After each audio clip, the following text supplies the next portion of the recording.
What complicates matters is that we have three unique realms interacting with one another, and it's our job to figure out our relationship with all three. Our own freedom depends on our ability to differentiate between them. Most of us have unwittingly surrendered our authority and power to fictional entities in order to receive some sort of benefit or privilege. When that fictional entity gets corrupted through greed of the participants, historically, a revolution would oust those with little or no moral or ethical character and replace them with new people. The cycle then continues to repeat itself. What most of us have not realized, though, is that there is a higher authority and power that trumps the fiction, that being the physical realm. Ultimately, though, the highest authority and power rests in the spiritual realm. If we want to break the cycle of tyranny and revolution, it must result in the highest authority asserting its standard of love, peace, freedom, and prosperity into the lower realms.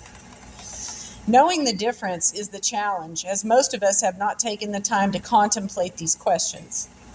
There are those out there that depend on this ignorance in order to continue forcing their will upon the ignorant. Knowing who you are, our relationship within the three different realms, and differentiating ourselves will make a huge difference when it comes to standing on the highest authority to govern ourselves.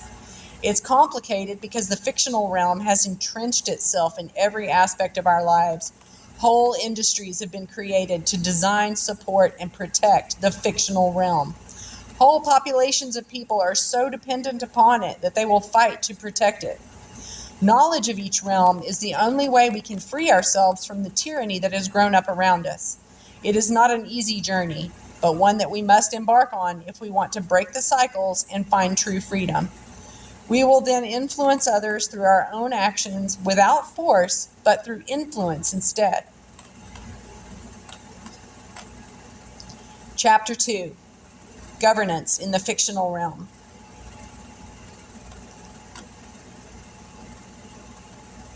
Do what you will. This world's a fiction and is made up of contradiction. William Blake, 1757 to 1827.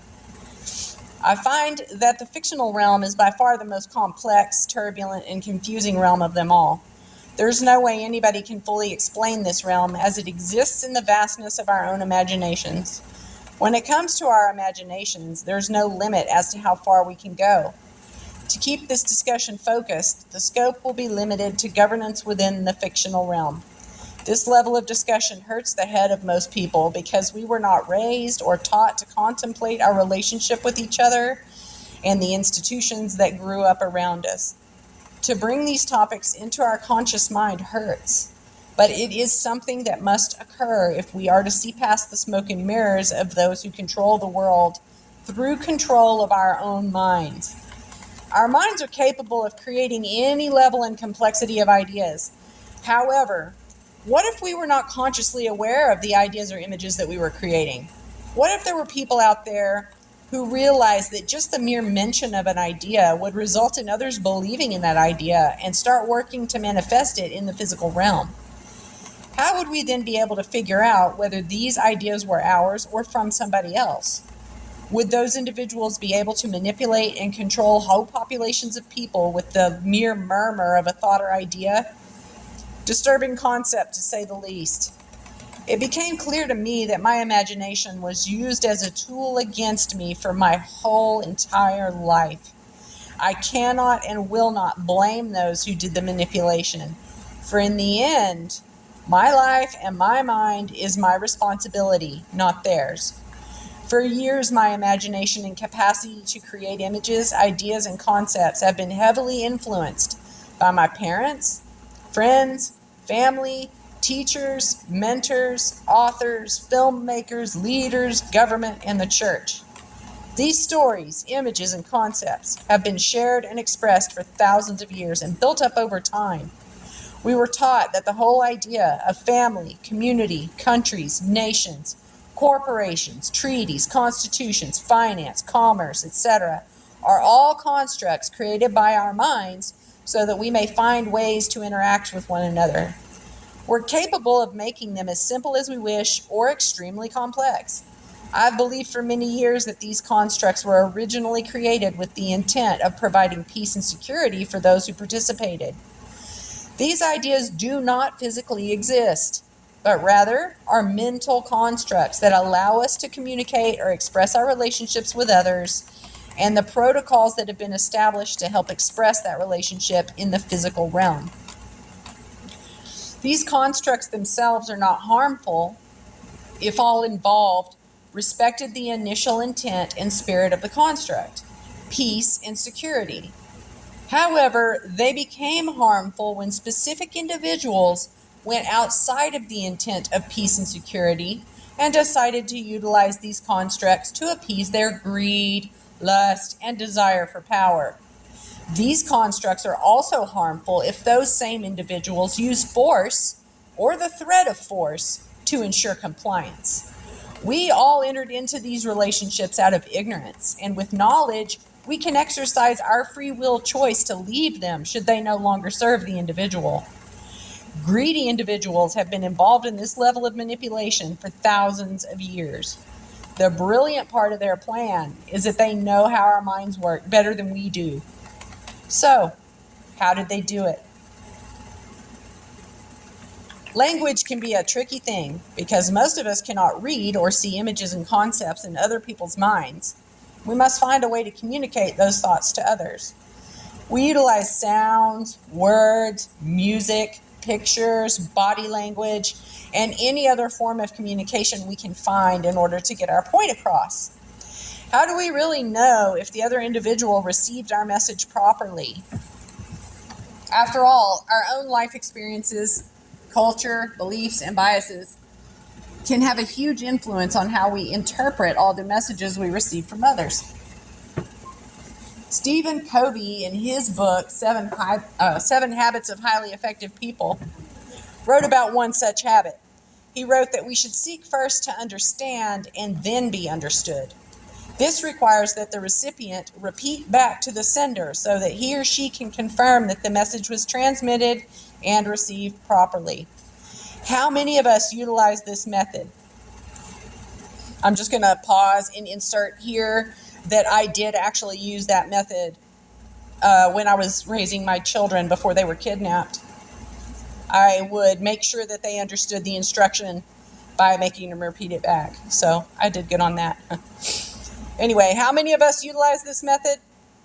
My concern, though, is that even though we have all these methods to communicate with one another, how can we really be sure that the true feeling and intent that's being portrayed will actually get across? This is especially true when using words. I may believe that a word has a specific meaning, but if anybody else has a slightly different interpretation of a word, then are we communicating? There's a very simple yet powerful example of this point, and it is the word person. Probably the most problematic word in the entire English language. When it comes to governance, the word person ends up being the most talked and least understood word. Most people who are just waking up to the word magic of our government institutions should have at least been introduced to the word person. I have been taught throughout most of my life that the word person is a reference to a human being. As a result, I used that word to identify with and describe not only myself, but all those around me. I suspect that if you stopped the vast majority of people on the street, they would agree with that assessment. What if you use that word within the construct of governments? Does the word have the same meaning on the street that it does within the scope of these constructs? Would it surprise you that the U.S. courts have thousands of different definitions of the word person? One would have to read each case to see if it matches the ordinary English definition of the word or the people's normal use of the word in day-to-day conversation.